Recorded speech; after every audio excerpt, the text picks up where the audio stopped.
شروع اللہ کے نام سے جو سب پر مہربان ہے، بہت مہربان ہے۔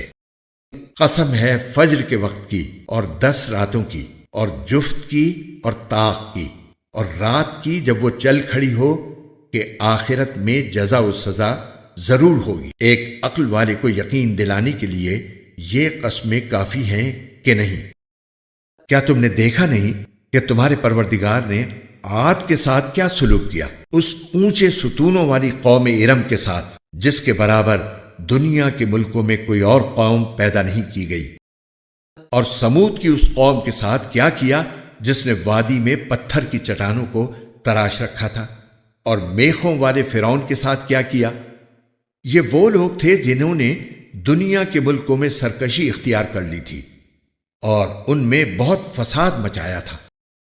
چنانچہ تمہارے پروردگار نے ان پر عذاب کا کوڑا برسا دیا۔ یقین رکھو تمہارا پروردگار سب کو نظر میں رکھے ہوئے ہے، لیکن انسان کا حال یہ ہے کہ جب اس کا پروردگار اسے آزماتا ہے اور انعام و اکرام سے نوازتا ہے تو وہ کہتا ہے کہ میرے پروردگار نے میری عزت کی ہے۔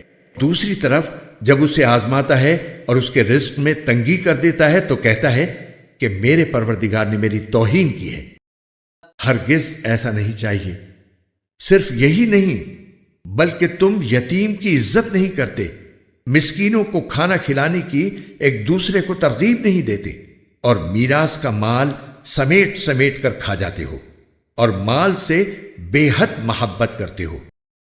ہرگز ایسا نہیں چاہیے۔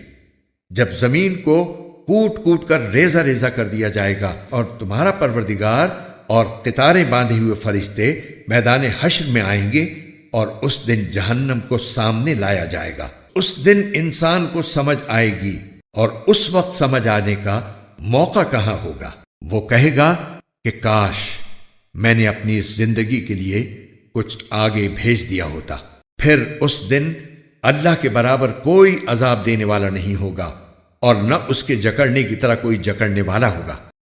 البتہ نیک لوگوں سے کہا جائے گا کہ اے وہ جان جو اللہ کی اطاعت میں چین پا چکی ہے، اپنے پروردگار کی طرف اس طرح لوٹ کر آ جا کہ تو اس سے راضی ہو اور وہ تجھ سے راضی، اور شامل ہو جا میرے نیک بندوں میں اور داخل ہو جا میری جنت میں۔